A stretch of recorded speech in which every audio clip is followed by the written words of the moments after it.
Waheed Ansari रहबर times में आपका स्वागत है।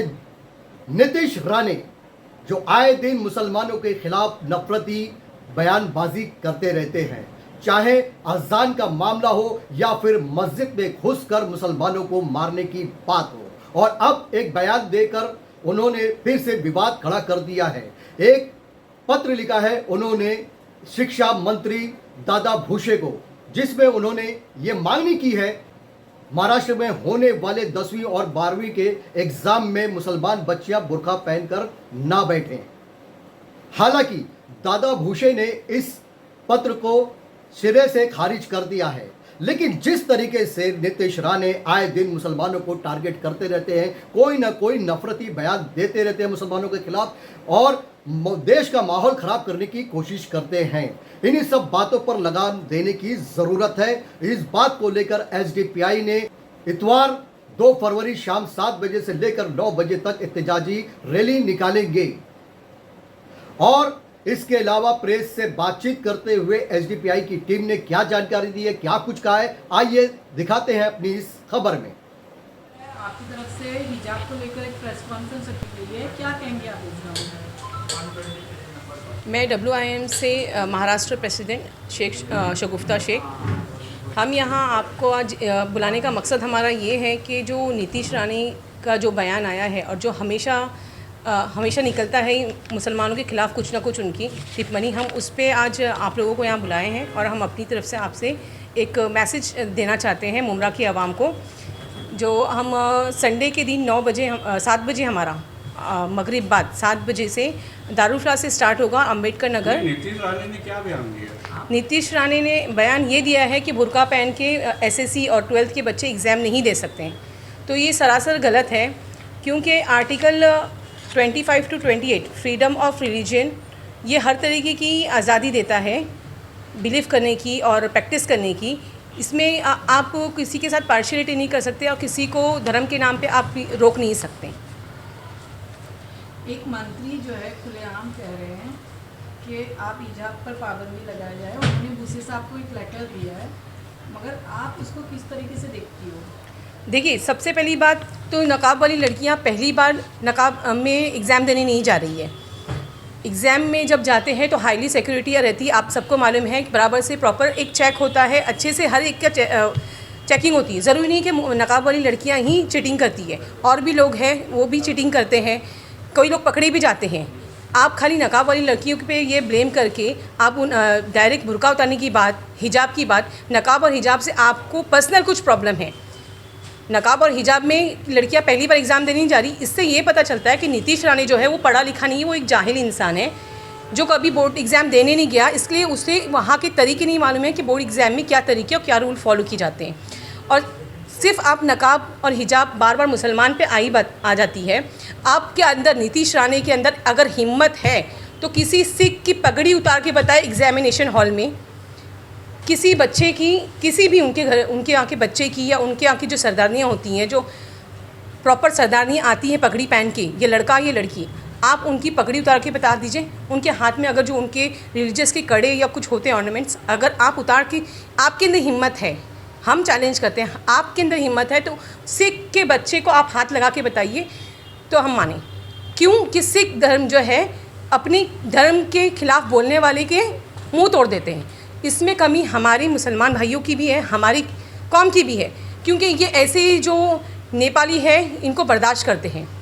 इनको पैक करके वापस नेपाल भेज देना चाहिए, क्योंकि इनका महाराष्ट्र में कोई काम नहीं है और महाराष्ट्र किसी एक नीतीश राणे के बाप का नहीं है और किसी नीतीश राणे से ही नहीं चलने वाला है। इतनी बार हर मुस्लिम को लेकर जो हमेशा उनके विवादित बयान आते हैं जी, इस पर अभी तक क्यों कार्रवाई नहीं कर पाते? तो ये हम अपनी प्रशासन से सवाल करना चाहते हैं कि आपको जब मालूम है कि कॉन्स्टिट्यूशन को अगर कोई फॉलो नहीं करता है तो उसके खिलाफ़ क्या एक्शन लेने चाहिए।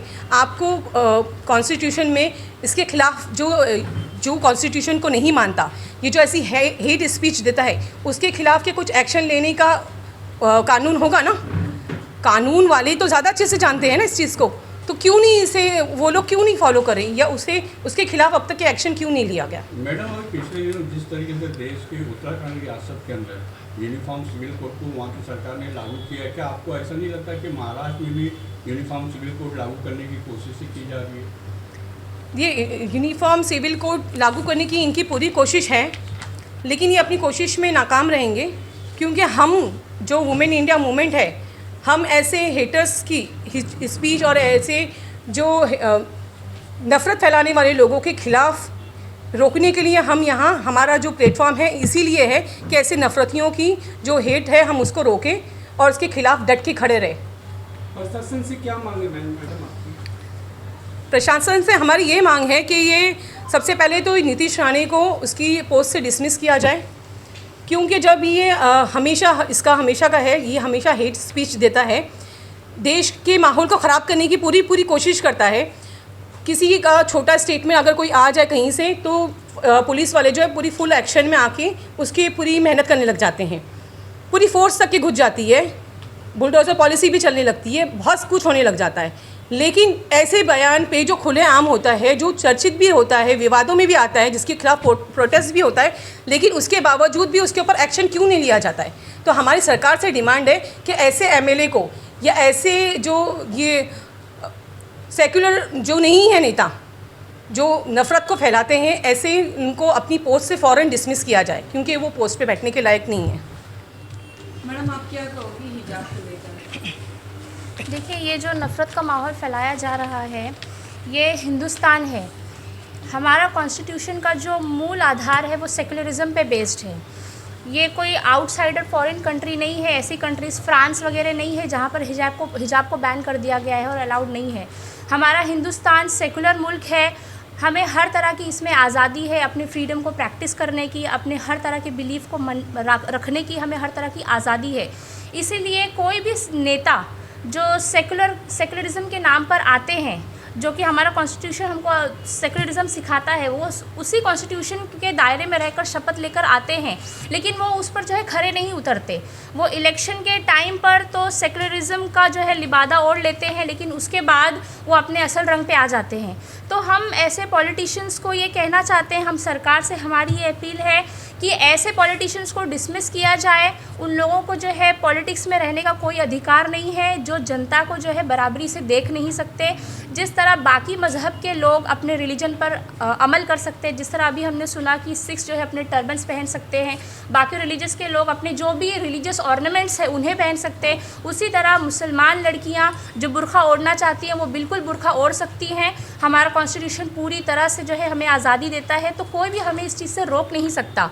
उत्तराखंड में जो वो कामयाब हो गए हैं यूनिफॉर्म सिविल कोड लागू करने में, महाराष्ट्र में वो कभी भी कामयाब नहीं होंगे, या किसी भी और स्टेट में। आगे की रणनीति क्या है कि आप किस तरीके से इसके लिए आगे बढ़ेंगे? हम अपने एहतजाज से ही आगे बढ़ेंगे। हम सरकार को ये मैसेज देंगे प्रोटेस्ट करके, all over India nation wide जो है हमारा women India movement nation wide ये प्रोटेस्ट लॉन्च करेगा, और हम हर जगह जहां हमारी पार्टी एक्टिव है हर जगह हम प्रोटेस्ट करेंगे और सरकार को ये स्ट्रॉन्ग मैसेज देंगे। जिस तरह जो है योगी हैं जो कि अपना भगवा चोला ओढ़ कर जो है पूरे स्टेट का सर्वे कर सकते हैं, हर जगह जा सकते हैं, उन्हें आज़ादी है, तो ये आज़ादी सिर्फ चीफ मिनिस्टर के लिए नहीं है, ये आज़ादी आम जनता के लिए भी है कि जो बुर्का ओढ़ना चाहते हैं, एग्ज़ाम देना चाहते हैं, बुर्का ओढ़ कर जाना चाहते हैं, वो जा सकते हैं और कोई भी उन्हें रोक नहीं सकता। रही सवाल ये चीटिंग की, तो ये टेक्निकल दौर है। चीटिंग तो आज के दौर में ऐसी भी होती है कि माइक्रो लेवल की चिट्स लाकर स्टूडेंट्स रीडेबल लेंसेज लाकर चीटिंग करते हैं, तो चीटिंग तो इस तरह भी होती है। तो उसके लिए आप अपनी सिक्योरिटी को टाइट करिए, सिक्योरिटी का इंतज़ाम ऐसा होना चाहिए कि चीटिंग्स को पकड़ा जा सके।